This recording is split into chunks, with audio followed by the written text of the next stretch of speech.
자, 이번 시간은 지난 시간에 이어서 주택법의 용어 정의 중에 중요한 것들을 살펴보도록 합니다. 지난 시간은 주택이 뭐냐라는 개념 정의하고 국민주택과 민영주택을 어떻게 구분하는지 이 개념 정의를 했었습니다. 이제 두 번째로서는 요거 도시형 생활주택이라는 게 무엇인지 이 개념 정의를 보죠. 도시형 생활주택에 대한 개념은 일단은 크게 네 수로 나눌 겁니다. 첫째는 300세대 미만으로 지어야 된다. 이게 첫 번째 중요하죠. 도시형 생활주택은 아무리 많아져도 299세대까지만 지어야 되지 300대 이상으로 지을 수는 없다. 두 번째, 국민주택 규모만 지어야 된다. 무슨 규모? 국민주택 규모로 지어야 된다. 세 번째, 도시지역에 건설해야 된다. 이렇게 세 가지고 여기다가 몇 가지가 있다? 네, 세 가지가 있단다.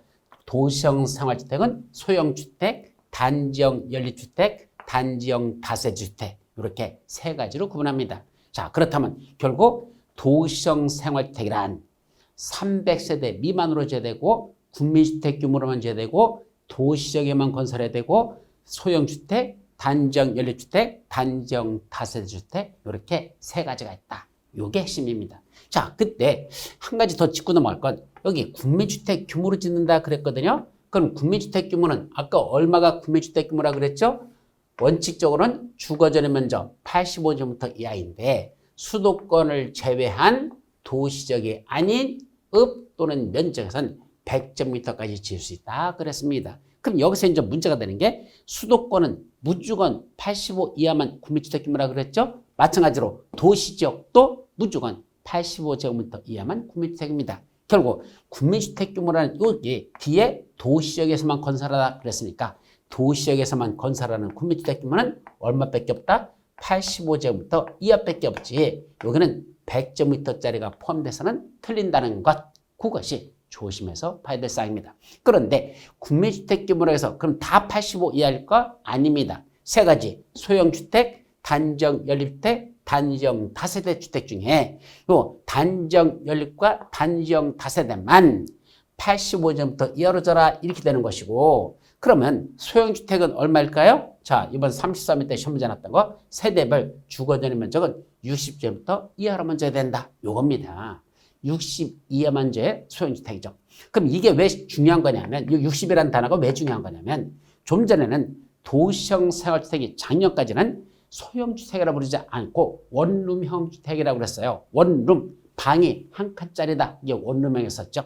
그런데 원룸이라는 말을 소형주택의 말로 개정했는데 왜 바꿨을까? 종전에는 주거전의 면적이 50제곱미터 이하가 원룸형 주택이었었습니다. 근데 10을 더 늘렸어. 왜냐하면 원룸만 갖고는 유사 같은 신혼부부들이 살기에는 너무 좁다는 얘기입니다. 최소한 방 2개를 선호한다는 얘기죠. 그럼 투룸으로 만들려다 보니까 이건 50에서 60으로 늘려준 겁니다. 그럼 원룸형 주택을 투룸형 주택으로 바꾸면 될 거 아니야? 그렇게 안 했습니다. 왜요? 60제곱미터라는 저 개념이 주택법에서는 소형주택의 개념으로 보는 겁니다. 우리나라에서 주택을 소형주택, 중형주택, 대형주택 이렇게 구분할 수 있다면 이 중에 60제곱미터 이하를 소형주택이라고 법률로 다 명시하고 있고 그럼 85제곱미터 이하를 아까 뭐라고 했죠? 원칙적으로 국민주택 규모라 그랬었습니다. 이게 바로 중형주택의 개념이죠. 그래서 85 이하는 다 중형, 그 다음에 60 이하는 소형, 합치면 85 이하짜리를 다 합쳐버리면 중소형주택 이렇게 부르는 거죠. 그 중에 60 이하는 특히 소형주택이라고 하고 85 이하는 중소형주택이라고 부르죠. 그럼 85 초과는 뭐라 부른다? 그게 대형주택의 개념으로 들어갑니다. 그래서 우리나라 법에서는 소형주택만 소형주택이라는 개념을 쓰고 중형하고 대형이라는 말은 법률용어로 사용하지 않고 있습니다. 그러나 그냥 개념 정리로 본다면 60 이하는 소형주택이라고 개념 정리 해놨고 85 이하는 중소형, 85 초과는 대형 이렇게 여러분들이 구분해도 별 문제가 없다 이 소리입니다. 그래서 여기는 소형주택이라는 말로 바꾼 이유가 50을 60 이하로 올리면서 소형주택이라는 개념으로 정리했다. 그런데 두 번째, 그러면 세대별로 독립된 주거가 가능하도록 자, 우리 주택이란 세대의 구성원이 장기간 독립된 주거생활을 한다 그랬죠. 이때 독립된 주거생활을 하려면 뭐와 뭐가 있어야지만 독립된 주거생활을 할 수 있을까? 법적으로는 욕실하고 부엌이 있어야지만 독립된 주거생활을 하는 걸로 봅니다. 욕실이 있고 부엌이 있고 두 가지를 갖추면 일단은 독립된 주거생활이다. 이렇게 개념 정의하죠. 근데 세 번째, 주거 전용 면적이 30 미만인 거하고 주거 전용 면적이 30제곱미터 이상인 거 둘로 법적으로 나눠버렸어요. 그런 이 소형주택을 원래 60이하짜리죠? 그걸 반을 잘라가지고 30 미만인 거, 30 이상인 거 이렇게 둘로 나눴죠. 그럼 30 미만인 거, 30 이상이라고 나눴을 때 30 이상이란 한없이 이상이 아니야. 최대가 얼마죠? 60이겠죠. 따라서 30 이상부터 60 이하, 그 사이하고 30 미만하고 둘로 나눠놓고 그럼 그 소형주택이 30제곱미터 미만이라면 어떻게 지랍니까? 30제곱미터 미만일 때는 욕실 및 보일러실을 제외한 부분을 하나의 공간으로 구성할 것. 요게 이번 시험 문제 났던 정답입니다. 틀린 걸 골라라. 욕실 및 보일러실을 제외한 나머지 공간을 뭘 한단다? 부분을 하나의 공간으로 구성할 것. 그게 원룸이라 이거죠. 결국 주거 전용 면적 30제곱미터 미만인 소형주택은 어떻게 만들어야 된다? 원룸으로 하라는 얘기입니다. 하나의 공간으로 구성하라. 그런데 뭐는 별도로 공간으로 만들어도 돼. 뭐하고 뭐만? 보세요. 욕실하고 보일러실 하고 됐습니다. 그럼 시험 문제를 보일러실을 뭐로 했더냐? 부엌으로 바꿔서 냈어요.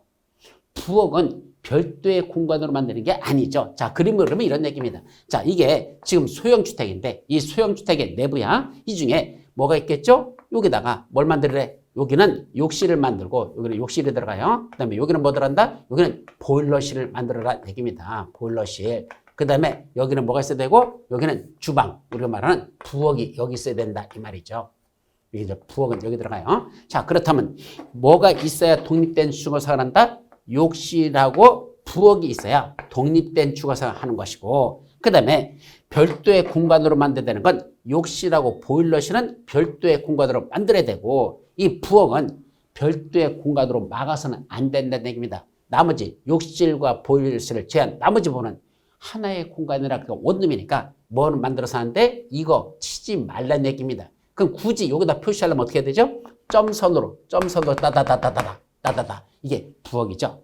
부엌은 개방돼 있어야 되지 막아서는 안 된다는 얘기입니다. 그럼 뭐는 막아도 되죠? 욕실하고 보일러실은 별도의 공간으로 만들었고 여기 출입문을 따로 이렇게 출입문을 만들면 되겠죠. 그럼 욕실은 왜 막아버리죠? 아니 아무리 부부지간에 산다 하더라도 부부 한 명이 그냥 욕실에 들어서 홀랑 벗고선 그거 씻고 있는 거 그거 그냥 방 안에서 쳐다보고 있어야 됩니까? 민망스럽지 않습니까? 이거는 아니잖아요. 그러니까 당연히 욕실은 막자는 얘기고 그거 당연하지 않습니까? 또 하나 뭐도 보일러실.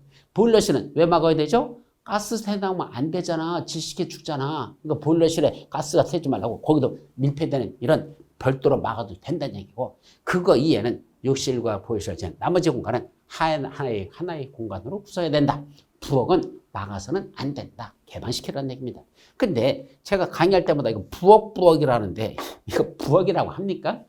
우리나라 제가 용어 정의를 잘못 이해하고 있는지 모르지만 부엌하면 재래식 생각을 하죠. 일반적인 단독주택 저 시골에 있는 부엌 그거 생각나죠. 안에 이런 식으로 만든 건 지금 부엌이란 말을 안 쓰거든요. 뭐라죠? 주방이란 말을 쓰잖아요. 그래서 저는 이거를 꼭 부엌이란 말을 쓰는 게 맞는 건지 좀 그런데 주방이란 말이 더 친숙한 것 같은데 저 시골에 있는 그 우리가 나무 같은 거 불 때 가지고 이렇게 가마솥 같은 거 걸어놓고 그런 데는 다 부엌이라고 하는 게 맞아. 그런데 아파트에 있는 걸 부엌이라고 부르는 건 별로 못 들어봤습니다. 대부분이 주방이라고 그러지. 안 그렇습니까? 용어정의가. 근데 현재로서는 어쨌든 주방이라는 말을 써야 하고 부엌이라 합니다. 결국 독립된 주거생활을 하려면 욕실과 부엌이 있어야 되고 어느 공간은 막아도 된다? 30제곱미터 미만짜리라면 욕실하고 보일러실은 별도의 공간으로 구성하고 나머지는 하나의 공간으로 구성하도록 해야 30제곱미터 미만인 소형주택이 된다 이 말이죠. 그럼 30제곱미터 이상부터는 어떻게 될까? 이제 둘로 나눴어. 30제곱미터 이상, 주거 전용 면적이 30제곱미터 이상이라면 그때는 3개 이하의 침실과 그 밖의 공간으로 구성하도록 되어 있습니다. 자, 그럼 30 이상부터 최대가 얼마라 그랬죠? 60까지라 그랬잖아. 그럼 주거 전용 면적 30제곱미터 이상부터 60제곱미터 이하 요 사이에서는 방을 몇 개를 만들 수 있다? 침실을 3개를 두고 그 밖에 공간으로 구성할 수 있다. 침실 3개를 두고 그 밖에 주방이라든지 따로 공간을 두는 거 가능하다는 얘기입니다. 그러다 보니까 3개 이하의 침실이라고 그랬어요. 그럼 최대가 3개죠. 근데 각 침실의 면적은 얼마까지 된답니까? 최소한 7제곱미터 이상은 돼야 됩니다. 3개 이하의 침실을 드리는데 그 침실 방 한 칸 한 칸마다 최소한 7제곱미터 이상 되도록. 그럼 3개면 7, 3, 21. 그럼 7, 7, 7 최소한 그렇게 해야 되겠죠? 자, 근데 그렇게 세관 방 3개 이하의 침실을 드릴 수 있는데 그때는 최소한 방 한 칸은 7.5m 이상. 자, 그런데 그 밑에 다만 침실이 몇 개인 거? 2개 이상인 세대수. 그러면 여기다가 지금 여기 뭘 줬어요? 소형주택을 이렇게 여기다 지었는데 이 중에 침실이 몇 개인 거? 2개 이상인 세대수 그랬습니다. 그럼 2개 이상 하면 몇 개를 말하는 거죠? 2개하고 3개를 말하는 거지. 뭐 침실이 한없이 올라가는 게 아니죠. 최대가 몇 개니까 3개 이하다 그랬으니까 2개 이상인 침실 이렇게 보면 결국 2개 침실하고 3개 침실 이게 전체 소형주택 전체 세대수에 얼마나 된단다? 3분의 1 이하만 차지해야 된다. 그런 됐습니다. 그러면 만약에 여기가 몇 세대가 있다면 210세대가 있다고 가정하죠. 300세대 미만만 줘야 되니까 300세대는 안 돼요. 210세대가 있다고 가정하죠. 그럼 210세대 중에서 원룸은 최소한 얼마를 차지하나 됩니까? 최소 원룸이 3분의 2 이상을 차지하라 이 소리잖아요. 그러니까 210세대라면 140세대. 140세대 이상은 뭐로 써야 되고 원룸 주택으로 해야 되고 원룸으로 해야 되고 나머지 두 개 내지 침실 3개를 드릴 수 있는 것들은 얼마가 된다? 전체 3분의 1. 즉 210세대의 3분의 1이니까 70세대 이하만 그것만 소형주택으로서 투룸까지 또는 쓰리룸까지 할 수 있더라. 그래서 투룸과 쓰리룸은 합쳐 3분의 1이고 나머지들은 전부 다 최소한 원룸으로다가 구성하는 이런 소형주택으로 건설해야 된다 이거죠. 또 이것도 시험 문제 나왔었죠. 지하층에는 세대를 건설하지 아니할 것. 자, 여기에 지하층에는 이 소형주택이 들어갈 수가 없다. 이렇게 되어 있습니다. 이것이 시험 문제 올해 영순이었었고 올해 출제됐었고 그런데 뭐 어떤 건 안 났더냐. 이거 아직 안 났어. 3개의 침실과 그 밖에 공간을 구성하는 것. 30절 이상부터는 3개의 침실과 그 밖에 공간을 구성한다. 이거는 아직 출제되지 않은 거로서 아직 영순위로서 남아있으니까 이거 다 다시 한번 정리하도록 합니다. 자, 아셨습니까? 반면에 단정 연립주택과 단지형 다주택 이 두 가지는 건축위원회의 심의를 거쳐서 주택으로 쓰는 용도를 5계층까지 가능하도록 됐습니다. 여기 건축위의 심의를 거쳐서 주택으로 쓰는 용도를 5계층까지 가능하다? 이게 무슨 말이죠? 아직 건축법에서 주택의 종류를 정확하게 여러분들이 아직 암기를 안 했기 때문에 아직 그 내용까지는 모르고 있어요. 간단히 설명하면 원래 연립주택하고 다세대 주택은 주택으로 쓰는 층수가 4계층 이하만 가능합니다. 4계층 이하만 어디가 연립하고 다세주택은 주택으로 쓰는 걸 4계층 이하까지만 지을 수 있다라고 되어 있죠. 근데 단정 연립, 단정 다세대 주택은 건축의 심의를 거치면 그때 주택으로 쓰는 걸 4계층 이하로 짓는 게 아니라 5계층까지 한 계층을 더 올려서 주택을 할 수 있다는 얘기입니다. 그럼 조심할 게 뭐냐냐? 원래 주택이 5계층 이상이면 건축법에서 뭐로 부르냐면 그거는 아파트로 불려요. 1층, 2층, 3층, 4층, 5층 주택으로 쓰는 게 5계층 이상 그러면 그걸 뭐라 부른다? 아파트로 분류한다는 얘기입니다. 근데 여기는 주택으로 쓰는 게 5계층인데도 불구하고 아파트가 아니라 단정 연립, 단정 다세대로 볼 수 있더라 이거죠. 그래서 공인중개사로서 실무하시는 분들도 가서 쉬어봤어. 하면서 주택수가 1층, 2층, 3층, 4층, 5층에 주택이 5계층으로 돼 있네? 뭐라고 하는지 아십니까? 이거 아파트입니다. 이렇게 말합니다. 아주 무식한 소리 하면서 아파트만 있는 게 아니고 단정 연립, 단정 다세대일 가능성도 있다는 걸 조심해서 계약해야 되지. 그 4계층이 아니라 5계층에서 무조건 아파트다. 이렇게 말하면 안 됩니다. 자, 여기서 한 가지 또 개념 정리할까요? 우리 기초니까. 우리 5층짜리라는 개념하고요. 여기 5계층이라는 개념하고 어떻게 다를까요? 이거? 5층과 5계층을 구분하시오.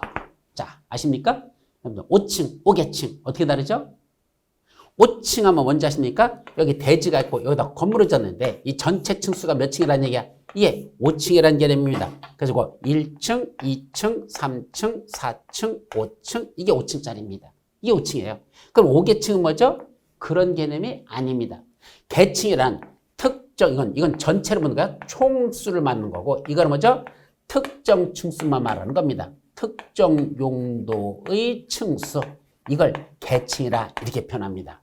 그냥 전체 총수하고 특정 용도의 그 층수하고 그건 다르다. 전체 총수라고 하지만 전체 층수라고 쓸게요. 그럼 전체 층수가 5층이다 이런 얘기고 반면에 특정 용도 층수로 하는 이 특정 용도 층수라는 건 이건 5계층이라고 표현한다. 무슨 말이죠? 자, 이 대지에다 건물을 짓는데 어떻게 짓는지 아십니까? 자, 이렇게 짓을 수도 있겠죠. 잘 봐요. 자, 밑에다가 상가로다 몇 개층을 졌다? 3계층을 졌습니다. 그래서 1층, 2층, 3층은 뭐로 졌다? 상가 건물 졌죠. 그리고 그 위에다가 다시 여기서부터 3층 여기다 하나, 둘, 셋, 넷, 다섯 이렇게 졌습니다.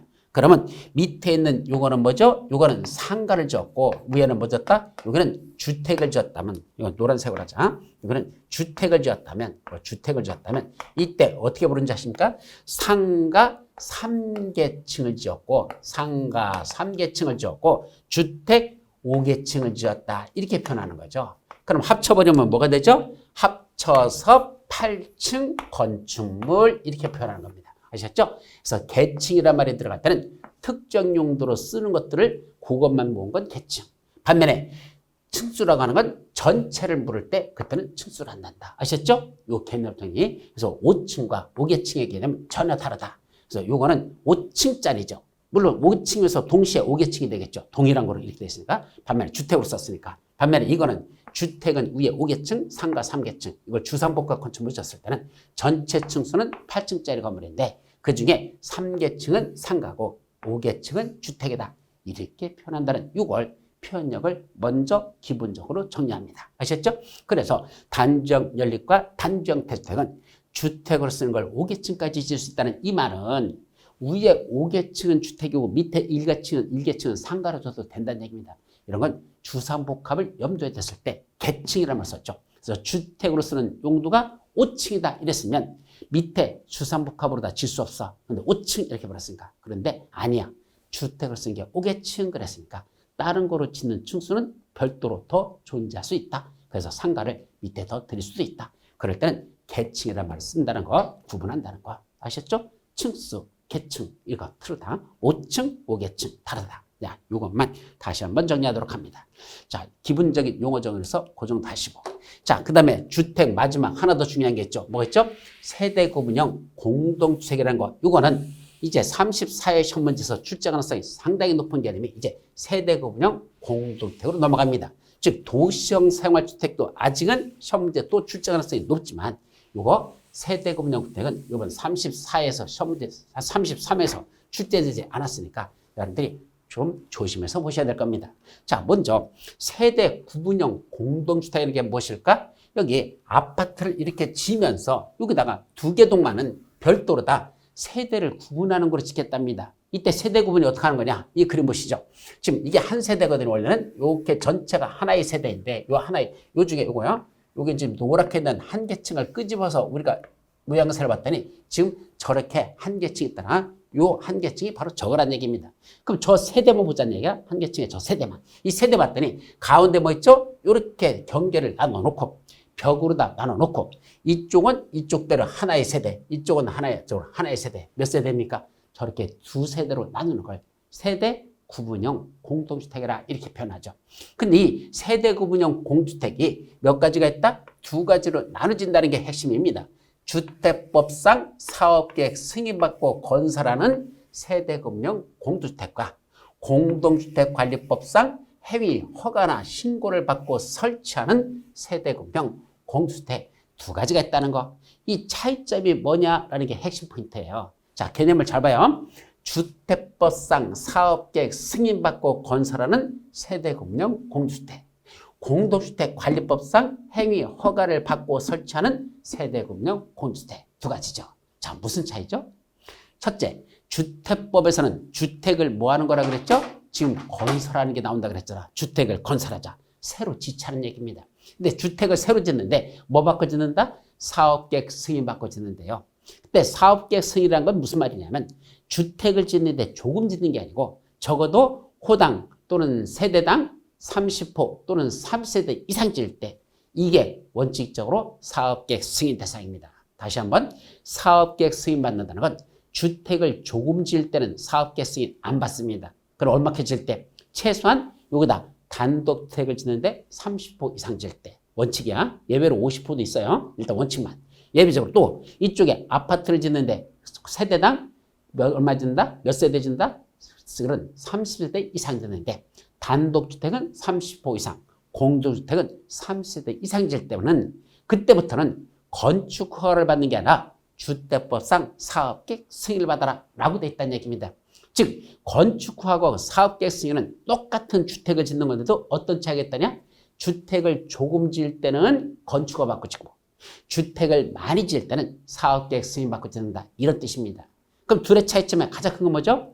건축 허가는요 곧 대지만 보는 겁니다. 건물을 짓고자 하는 그 땅이 이런 건축물을 지을 수 있는 그런 땅인지 이런 규모로 지을 수 있는 땅인지 또 이런 구조로 어떻게 짓는 건지 이것만 따져서 허가 여부를 결정하고 사업계획 승인 받는 건 그렇지가 않아요. 많이 짓잖아. 아무래도 많이 짓잖아. 그럼 이렇게 많이 지어도 첫째 교통영향평가 이렇게 많이 지었을 때 주변에 차량 다니는 걸 봤을 때 이 차들이 다니는데 원활할까? 그거 따져봐야 돼. 교통영향평가 또 환경영향평가 이렇게 많이 지음으로써 주변 환경이 어떤 영향을 줄 건가 이거 또 산자락을 까무개서 많이 까무개서 거기다 아파트를 지려다 보니까 혹시 재해 발생 가능성이 없는지 재해 영향평가 이런 것들 그래서 교통영향평가, 환경영향평가, 재해 영향평가 같은 걸 다 거쳐봤더니 아 여기다 이렇게 많이 지어도 별 문제가 없겠다. 그때 주택법상 사업계획 승인을 해주는 거고 그렇지 않고 그냥 주택을 조금 지을 때는 주택법상 사업계획 승인 대상이 아니고 건축법상 건축 허가를 받고 지으면 된다 이 말이죠.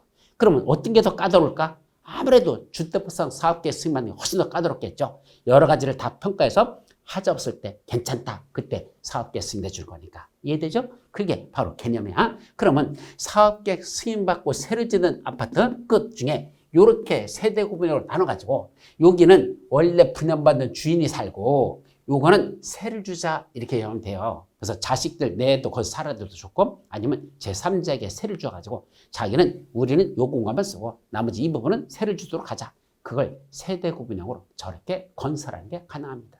자, 그게 주택법상 사업계획 승인받고 건설하는 거죠. 근데 밑에 공동주택관리법상 행위 허가받고 설치한다. 저게 무슨 말일까? 저 말뜻이. 자, 공동주택관리법이 뭐죠? 말 그대로 잘 모르겠으면 그 개념을 생각하면 모르는 문장이 나왔다고 포기하지 마시고 그 단어 속에 어떤 의미가 있을 것이니까 한번 새겨들으라는 얘기입니다. 전혀 모른다 하더라도 모르는 거 아니야. 이미 여러분들 알고 있어요.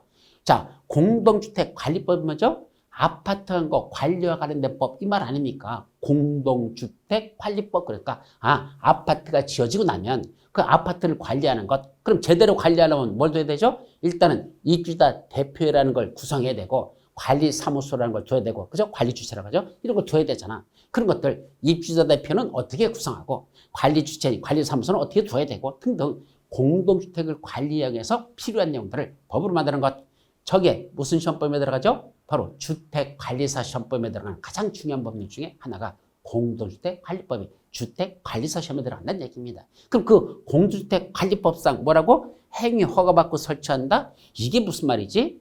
이미 아파트가 지어졌어요. 근데 이 아파트 단지에 보시면 20평짜리 아파트도 있고 30평짜리 아파트도 있고 40평짜리 아파트도 있고 60평 아파트도 있고 세대 평형이 각각 다른 게 같은 아파트 단지에 있어 없어? 있잖아요. 그중에 평형이 큰 거 예를 들면 60평짜리 아파트 그 60평짜리 아파트가 사실은 부부하고 자식들하고 같이 살았었어요. 옛날에 몇 명이 살았어? 그래 5명이 살았었어. 그래서 아버지, 어머니, 아들, 딸, 딸 이렇게 해가지고 같이 살고 있었어. 그런데 세월이 흘러가지고 아들도 결혼해서 분가하고 딸들도 시집가서 분가해버리고 그래가지고 결국 부부 두 부만 삽니다. 몇 평짜리 아파트에? 60평짜리 아파트에. 적적해? 적적하지 않아? 좀 적적하죠? 더군다나 더 심각한 게 뭐죠? 나이는 드셨는데 이놈의 큰 아파트 청소하려면 그것도 할머니, 할아버지 허리 휘어진다는 얘기입니다. 이거 곤란하잖아. 그럼 뭐 하자? 그때 가서 60평짜리 아파트를 다 짓고 난 아파트, 현재 살고 있는 아파트를 세대를 구분하자는 얘기입니다. 가운데 칸막이를 쳐가지고 이쪽은 두 부분 내가 살고 나머지 쪽 있죠? 이거는 다른 사람한테 세를 줘가지고 그 나중에 노후 자금으로 쓸 수도 있잖아. 그렇게 그때 가서 나누는 걸 그걸 공동주택관리법상 행위 허가받고 이건 건설이라고 돼 있어요. 설치라고 돼 있어. 설치란 말을 쓰잖아. 위에는 주택법상 사업계획 승인받고 건설하는 세대급용 공동주택. 밑에 건 뭐라고? 공동주택관리법상 행위 허가받고 설치하는 이건 건설이 아니야. 설치지. 이미 건설은 끝난 거야. 아파트 이미 존속하고 있는 겁니다. 그걸 세대 구분으로 나누는 것. 두 가지를 해가지고 사업계획 승인받고 건설하는 세대 구분형 공급은 이렇게 줘야 되고 행위 허가받고 설치하는 세대 구분형 공급은 이런 식으로 설치해야 된다라는 이걸 법적으로 둘을 나눠가지고 서술하고 있습니다. 그때 둘을 정확하게 구분할 줄 아느냐? 어떤 게 사업계획 승인받고 건설하는 거지 어떤 게 행위 허가받고 설치하는 것인지 이걸 둘을 정확하게 구분할 줄 아느냐? 시험 문제 0순위 내년 34에도 출제 가능성이 높은 거 그걸 나중에 구분하셔야 됩니다. 아셨죠? 그래서 지금 여기서 구분할까지는 아니고 그게 핵심 포인트다라는 것만 말씀드리죠. 자, 그럼 주택 중에 뭐가 있단다? 이제 주택이 끝나고 준주택이라는 게 있죠. 준주택은 주택입니까? 아닙니까? 아니니까 준주택이지. 주택이라면 준자를 붙일 필요가 없죠. 바로 주택 외의 건축물과 부속 토지로서 주거시설로서 이용이 가능한 시설 이렇게 돼 있죠. 주택은 아닌데 주거시설로 이용이 가능하다. 그럼 뭐라 부른다? 그걸 준주택이라 이거죠. 주택은 아니야. 근데 주거시설로서 이용이 가능하대. 뭐가 있을까? 첫째, 기숙사. 예, 기숙사는 우리 가족, 세대 구성원이 모여 사는 건 아니지만 주거 생활을 하잖아요. 그러니까 당연히 저것도 준주택. 그래서 기숙사는 준주택에 들어가는데 조심할 건 건축법에서는 공동주택에 들어가고 주택법에서는 공동주택이 아니라 준주택에 속한다라는 게 기숙사 조심하시고 두 번째 다중생활시설이라고 있죠. 근데 다중생활시설이 뭔지 잘 몰라. 그래서 여기다 사진을 보시면 여기 무슨 여기 뭐라 써있지 아십니까? 여기 무슨 고시원이라는 말이 써 있어요. 여기 고시원. 원래 고시원이라는 게 어떠죠? 고시라는 게 이거 고시 공부할 때 고자거든요. 그래서 고시원 이렇게 쓰는 거죠. 고시원 이러죠. 그럼 고시원은 고시 공부하는 사람들이 머무르고 있는 숙소 개념이거든요. 근데 고시원이 여기서는 그런 개념이 아니죠. 왜요? 원래 고시원은 저 신림동 같은 데 보면 제가 옛날에 고시 공부할 때 그 신림동 가서 고시 공부했었어요. 근데 그게 고시원이죠. 근데 여기는 그게 아니고 우리가 흔히 말하는 쪽방촌 개념으로 들어있는 거죠. 복도에 보면 방이 한 칸씩 양쪽에 쫙 있어가지고, 그죠? 그래서 사람들이 타닥타닥 쭉 있는 거. 이런 게 흔히 고시원이라고 부르는 거고. 근데 고시 공부하는 게 아닌데 고시원이라고 말했으니까 법률 용어가 좀 문제가 있어가지고 뭐라 바꿨다? 다중생활시설하고 용어를 바꾼 겁니다. 그래서 옛날에 고시원이라고 부르는 걸 지금은 법률 용어로서 뭐라고 한다? 다중생활시설을 하죠. 그래서 저 다중생활시설이 건축법이면 두 가지로 나눠져. 쉽게 옛날에 고시원, 지금의 다중생활시설이 그 하나의 건축물 안에서 저 바닥 면적의 합계가 500제곱미터 미만밖에 안 되는 작은 건 2종 근린생활시설에 속하는 다중생활시설이고 만약에 바닥 면적의 합계가 500제곱미터 이상 되는 큰 고시원은 그때는 숙박시설에 속하는 다중생활시설을 분류합니다. 그때 작은 이종근생에 속하는 다중생활시설이나 규모가 큰 숙박시설에 속하는 다중생활시설이나 그 다중생활시설은 전부 다 뭐에 속한다? 준주택에 속하지 주택으로 보지는 않는다. 준주택에 들어갑니다. 둘 다. 그다음에 세 번째 오피스텔. 그래도 오피스텔은 많이 아실 겁니다. 주거용 오피스텔과 업무용 오피스텔 이렇게 구분하긴 하죠. 그것도 세법에서도 구분하고 있고 그때 오피스텔이 그중에 주택으로 쓰는 경우도 있고 그런 업무용으로 쓰는 경우도 있는데 그때 주택으로 쓰는 그건 바로 주거용으로 쓸 수 있기 때문에 그때는 준주택에 분류한다. 그래서 오피스텔은 준주택에 들어갑니다. 자, 하나 더 있죠. 노인복지주택. 노인복지주택이 뭐죠? 우리말로. 영어로는 노인복지주택이라고 합니다. 우리 한글만으로 뭐라고 하는지 아십니까? 실버타운이라고 합니다. 들어보셨죠? 실버타운. 그 실버타운. 그 실버타운은 잘 알아들어. 근데 노인복지주택 못 알아듣습니다. 그 못 알아듣으니까 그게 영어고 잘 알아듣는 실버타운이 바로 한국어죠. 그래서 실버타운이라고 부르는 노인복지주택. 근데 웃기는 게 노인복지주택에서 뭐라 썼어요? 주택이라는 말을 썼습니다. 근데 주택이 아니다? 아니랍니다. 그럼 주택이 아닌 걸 왜 법률용어로 주택이라는 말을 썼어? 저 사기죠. 저렇게 쓰면 안 되는 거죠. 따라서 사람들이 가장 실수하는 것 중에 하나가 노인복지주택은 원래 60세 이상 되는 분들만 분양받을 자격이 있습니다. 그런데 분양받은 걸 가지고 나중에 전매하는 데는 전매 제한이 없습니다. 왜? 주택이 아니기 때문에 주택법 적용이 안 되기 때문에 전매는 얼마든지 할 수 있습니다. 근데 전매는 60세 이상 분들에게만 전매할까? 아니요. 신혼부부한테 전매하는 것도 상관없습니다. 분양받을 때만 60세 이상이지 전매는 제한이 없다는 얘기입니다. 그럼 굳이 저런 걸 왜 굳이 만들어가지고 노인복지대로 졌는지 그냥 현대판 고려장으로 만들려고 했다가 그 고려장이 잘 안 되고 있는 세상인데 하여튼 제가 볼 때는 개념들 잘못됐고 문제도 많은 게 바로 이 노인복지대입니다. 특히 60세 이상 되는 분들이 저 분양받았다가 나중에 2년 이상 실거주 하고 나서 나중에 팔으려고 했더니 양도세 다 내랍니다. 그 뭐라고 얘기하는지 아십니까? 아니 2년 이상 실거주 했고 내가 소유하고 있었으니까 이거 양도세 면제 아닙니까? 라고 따지죠. 왜 면제로 생각하죠? 일반적인 아파트 같은 건 2년 이상 거주하고 있다가 팔으면 면제된다고 안 받는다. 그땐 양도세 없는 줄 알았잖아. 근데 이게 주택이 아니라 그냥 일반 건축물이기 때문에 이거는 양도세를 꼬박꼬박 다 내야 된다는 거. 그래서 주민들의 불만이 상당히 높습니다. 그런 걸 노인복지택이라 한단다. 그럼 결국 몇 가지? 네 가지. 기숙사, 다중생활시설, 오피스텔, 노인복지택. 이 네 가지를 뭐라 본다? 준주택. 우리 머리자만 떠볼까요? 잘 봐요. 기타, 오, 노 이렇게 오실 거예요. 나중에 어렵지 않습니다. 뭐라고요? 기타, 오, 노 번역하시오. 기어다니는 오노 새끼 이렇게 올 겁니다. 기어다니는 오노가 무슨 말이지? 기다 오노, 기어다니는 오노. 우리 1998년인가 저기 미국에서 올림픽 동계올림픽 할 때 그때 김동성이라는 우리나라 그 쇼트트랙 선수가 맨 앞에 1등으로 딱 들어오고 있는 중에 바로 뒤에 따라오던 안톤 오노라는 그 미국 선수가 헐리우드 액션을 따가지고 자신은 김동성한테 부딪히지도 않았는데 김동성이 앞에서 진루방해하는 양 헐리우드 액션을 이렇게 써가지고 그래서 금메달을 김동성가 뺏겨버리고 그 안톤 오노가 가져간 적이 있었습니다. 아마 기억하는 분들 계실 거예요. 근데 그 안톤 오노가 그렇게 뺏어갔을 때 정말 열받았죠. 미국에서 열었으니까 미국들 지들 망설였는데 나중에 비디오 판독해보니까 맞습니까? 아니죠. 김동성은 아무것도 잘못한 게 없었어. 제대로 1등 들어왔는데 뒤에 오던 안톤 오노가 헐리우드 액션을 써가지고 금메달을 뺏어간 적이 있었습니다. 그때 비디오 판독 결과 안톤 오노는 이건 순 엉터리 헐리우드 액션 썼다는 게 밝혀지면서 그다음부터 오노가 걸어다니는 오노가 된 게 아니라 기어다니는 오노가 되고 말았더라 이 말이죠. 그래서 그다음부터 기어다니는 오노 새끼 이렇게 기다오노하고 외우시면 됩니다. 자 이제 주택단지란 개념이 나오는데 여기서 말하는 주택단지는요 반드시 뭐 바꿔줘야 된다? 주택건설 사업계획 승인을 받거나 대지 조성 사업계획 승인을 받아. 그럼 사업계획 승인을 받는다고 하는 건 아까 얼마 이상 질 때죠? 적어도 주택을 지을 때는 30호 또는 3세대 이상 지을 때 대지 조성은 나중에 나와요. 1만 제곱미터 이상 대지 조성할 때만 원래는 사업계획 승인 받거든요. 그때 주택건설 사업계획 승인을 받거나 대지 조성 사업계획 승인을 받고 그 안에다 주택이나 부대시설, 복리시설을 건설하거나 대지를 조성하는 일단의 토지들을 다 뭐라 부른다? 일단 주택단지를 하자. 결국 주택단지가 되려면 반드시 뭐 바꿔줘야 돼? 사업계획 승인 바꿔줘야 됩니다. 사업계획 승인 받지 않은 건 주택단지가 아니라는 그런 의미가 되겠습니다. 근데 여기서 핵심은 그 주택단지라는 시험 문제가 나는 게 아니고 이게 나요. 원래는 하나의 주택단지가 아니라 별개의 주택단지로 본대요. 별개의 주택단지가 뭐죠?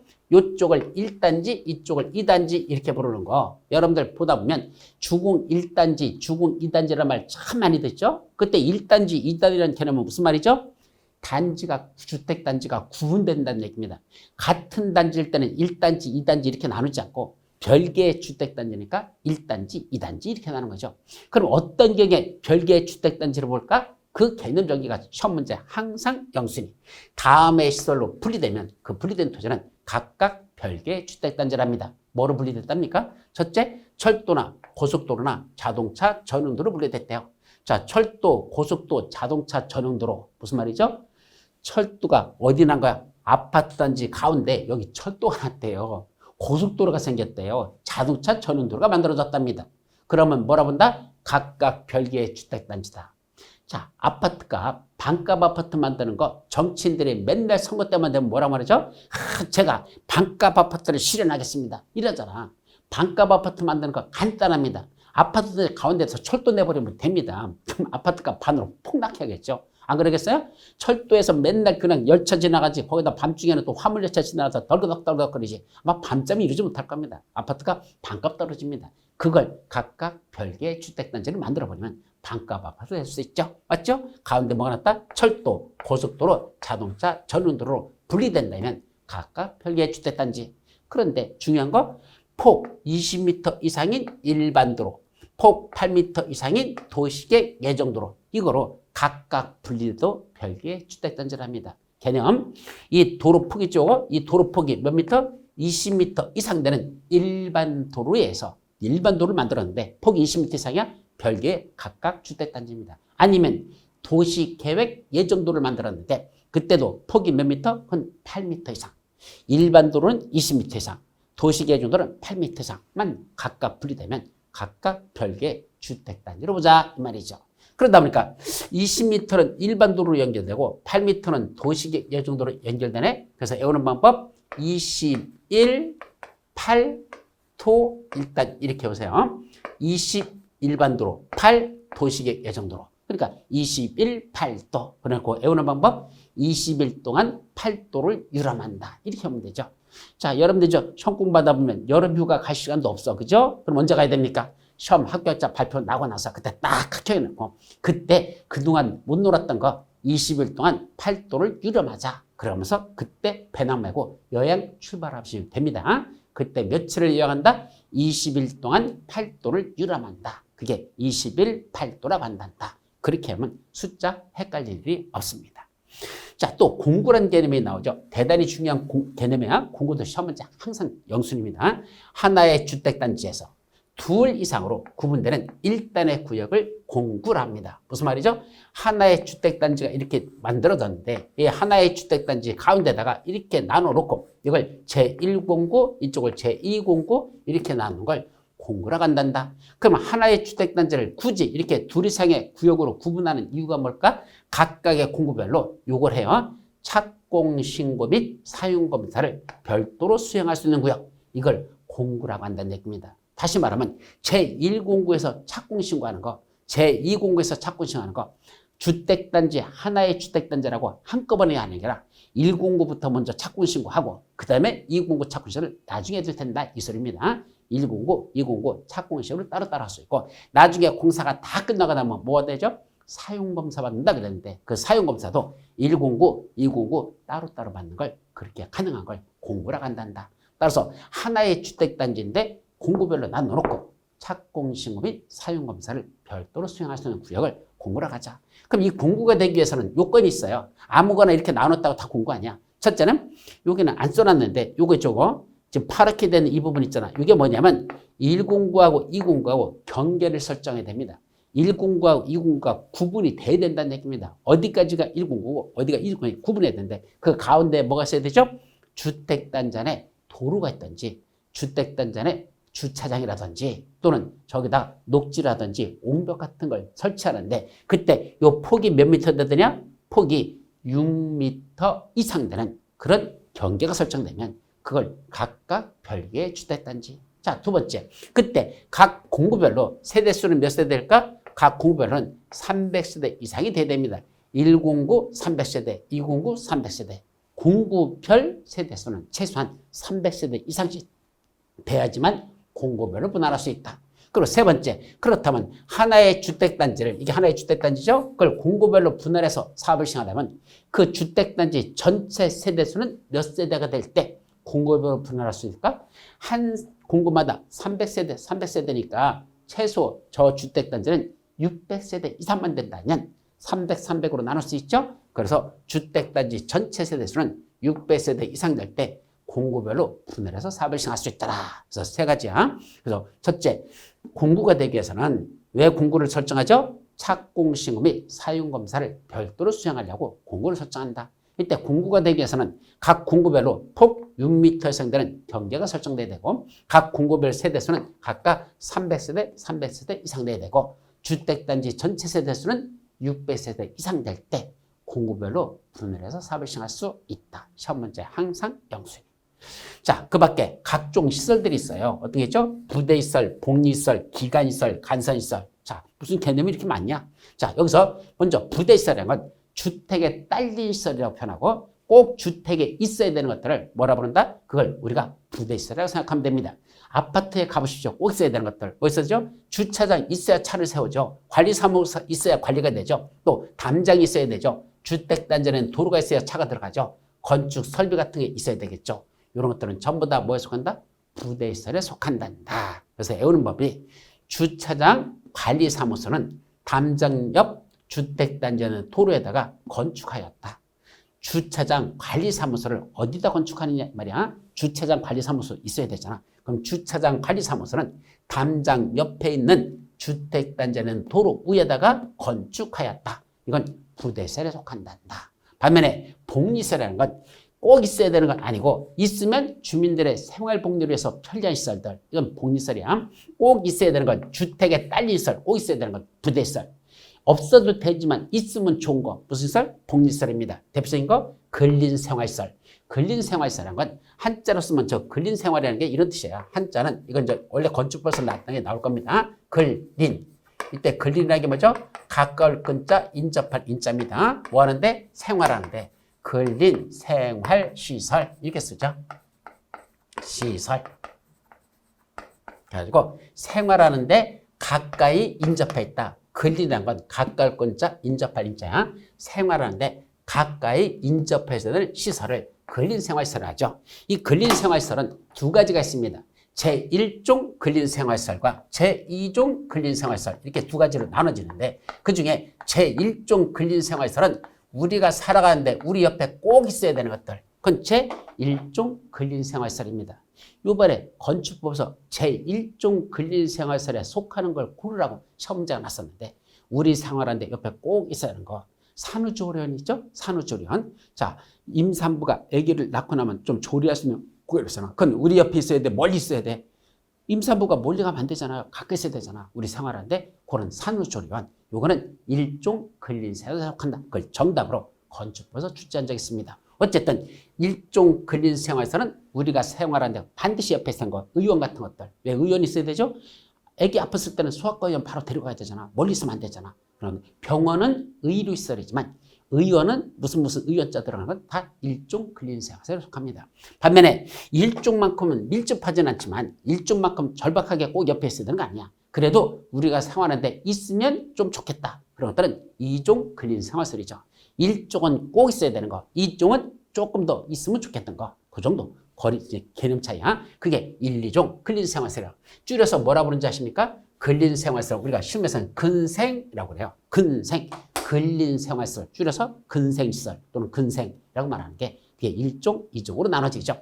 그 중에 뭐 하는 게 있답니까? 바로 근린생활시설. 이건 복리시설. 있으면 좋죠. 아파트 단지에는 상가 있죠. 그게 근린생활시설이야. 쉽게 말하면 아파트는 상가를 생각하셔라. 일종 근린생활시설. 있으면 이제 좋은 거죠. 유치원. 나는 아기는 이제는 다 컸으니까 우리 아들, 딸 다 컸으니까 없어도 되지만 애들 키우는 사람한테 있으면 좋은 거죠. 유치원. 그것도 복리시설. 어린이 놀이터. 애들한테 좋죠. 경로당. 어르신들한테 좋죠. 주민운동시설. 있으면 좋죠. 이런 건 꼭 있어야 되는 건 아니고 있으면 좋은 것들. 그래서 어떻게 한다? 근린생활시설에 가봐라. 어디 있죠? 아파트에 있는 상가 건물에 가보래요. 그럼 그 상가 건물 안에 뭐가 있다냐? 첫째, 유치원이 있는데 유치원에는 뭐가 있어야죠? 애들이 뛰어노는 어린이 놀이터가 있어야 되죠. 또 하나 뭐가 있죠? 어르신들이나 꼬맹이들은 여기 있는데 그중에 어르신들 바로 경로당. 경로당에 가면 어르신들도 운동을 해야지 또 노화가 적게 오잖아. 그때 주민운동시설이 있다. 이렇게 보세요. 근린생활시설, 아파트는 상가, 근린생활시설에 가봤더니 유치원이 있고 유치원에는 어린이 놀이터가 있고 또 경로당에는 주민운동시설이 있더라. 이런 걸 우리가 복리시설에 간단다. 그래서 부대시설, 복리시설. 근데 뭐도 있죠? 기간시설. 이때 기간시설은 뭐냐면 아파트 안에 뭐가 설치되죠? 도로, 들어가는 진입도로, 여기까지 들어가는 진입도로, 상하수도, 전기시설, 가스시설, 통신시설, 지역난방시설. 꼭 있어야 되는 것들. 아파트 단지 안에 있어야 되는 꼭 중요한 시설, 도로, 상하수도, 전기가스, 통신, 지역난방시설. 이걸 뭐라 부른다? 기간시설이라고 부르고 이러한 기간시설과 또 주택단지 밖에 있는 도로, 상하수도, 전기가스, 통신시설을 아파트 단지 앞까지 끌어들이잖아요. 주택단지 밖에 있는 저런 기간시설과 주택단지 안에 있는 같은 기간시설을 연결시키는 걸 뭐라 한다? 그걸 간선시설이라고 부른단다. 그래서 간선시설의 개념은 이렇게 정의하면 돼요. 자, 이것도 이쪽으로 와서 한번 그림으로 봅니다. 산 여기 좀 그릴게요. 자, 여기에 지금 아파트 단지를 조성합니다. 한마디로 뭐죠? 주택단지. 여기다 주택단지를 조성하려고 합니다. 그럼 주택단지를 치려고 하는데 이 주택단지가 이제 들어가는 또 뭐가 있어야 돼? 여기서부터 각종 시설이 필요하죠. 자, 아파트 안에는 뭐가 있다고? 주택단지가 들어가는 도로가 있어야 되고 이 안에도 도로가 만들어져요. 그 다음에 전기시설, 가스시설, 통시설, 지역난방시설 그런 것들이 들어가겠죠. 그 다음에 이게 밖에 아파트 밖에도 여기 전기, 가스, 통신, 지역난방시설 있어 없어? 있죠. 그때 주택단지 안에는 이 노란 시설을 뭐라 부른다? 이걸 기간시설이라 부르고 주택단지 밖에는 이것들도 기간시설이라 부르자는 얘기입니다. 그런데 요거 가운데 같은 시설끼리 연결시키는 거, 즉 도로 연결해야 되고 또 전기시설, 가스시설, 토시설, 지역난방시설 연결시키는 요 연결하는 거 있죠? 요걸 가운데 있다서 사이간 짜서 간선시설을 갖는다. 이걸 가운데 걸쳐있는, 가운데 연결시키는 시설, 간선시설을 부른단다. 그래서 주택단지 안에는 기간시설과 주택단지 밖에는 같은 종류의 기간시설을 연결시키는 걸 사이간자, 그 사이에 있는 거 간선시설이라 부른단다. 아셨죠? 그런 개념 정리가 여기 있습니다. 자, 그런 개념을 이 정도만 정리하죠. 자, 이제 마지막 뭐가 나온다? 리모델링. 그럼 리모델링이라는 건 몇 가지가 있다냐? 원래 대수선하는 리모델링과 또 하나 증축하는 리모델링 이렇게 두 가지가 있어요. 대수선과 증축. 이번에 시험 문제 났었죠.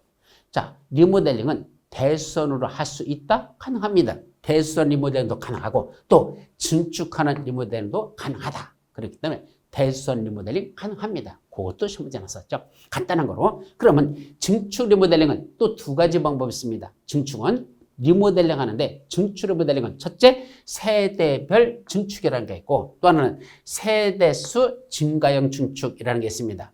어떤 차이죠? 세대별 증축이란 요 그림에서 가만히 보시면 여기 빨갛게 지금 이렇게 빨갛게 더 표시한 거 있죠? 이게 아파트 단지 안에는 우리 거실 있죠? 그 거실에 있는 대형 유리창으로부터 바깥쪽으로 더 공간을 빼가지고 우리를 그 아파트를 더 넓히는 거 이걸 세대별 증축이라고 합니다. 보통은 거실 앞쪽이나 아니면 또 뒤에 베란다 쪽 있죠? 그쪽을 더 터가지고 보통 옆으로 늘리기는 쉽지 않죠. 왜? 옆에도 집들이 있으니까. 그러나 앞뒤 쪽으로는 더 쳐서 이렇게 늘리는 거. 이걸 세대별 증축이라고 하죠. 즉 25평짜리 아파트 주거 전이 먼저 25평 살다가 주거 전이 먼저 30평으로 늘리자. 그럼 25평에서 30평으로 늘리는 거. 이걸 세대별 증축이라 이렇게 말합니다. 근데 또 하나 있죠. 세대수 증가형 증축도 있어요. 세대수를 증가시킨다는 건 아파트 단지 안에 있는 현재 그 주택단지 안에다 별도로 다 한 개 동을 더 짓거나 아니면 현재 지어있는 그 주택단지 옥상 있죠? 그 옥상에다가 다시 몇 개 층을 더 위에다 올리는 것들 이거를 세대수 증가형 주축이죠. 원래는 우리 아파트 단지 전체 1000세대였었는데 그 옥상에다가 세대수를 더 올리거나 아니면 빈 나머지 공간 남은 데에서 거기다 한 개 층을 더 한 20층짜리 건물 하나 더 줬다. 그럼 그건 세대수 증가라고 말할 수 있습니다. 자, 그때 세대수 증가형은 얼마까지만 세대수를 증가시킬 수 있을까? 기존 세대수의 15%까지만 세대수를 증가시킬 수 있습니다. 좀 전에 주택단지 현재 1000세대가 있다면 세대수 증가는 그 1000세대의 15% 150세대까지만 세대수를 증가시켜서 1150세대 아파트 이렇게 세대수를 증가시키는 증축 리모델링을 할 수 있다는 얘기입니다. 문제는 그냥 별도의 한 개 동을 짓는다는 건 사실은 만만치 않습니다. 왜냐하면 처음에 아파트 주택단지 만들 때 각 공간을 최적화 공간을 만들어 가지고 아파트를 지어놨는데 다시 추가로 줄 수 있는 공간이 있더냐? 만만치 않습니다. 그러다 보니까 어떤 증축을 많이 하더냐?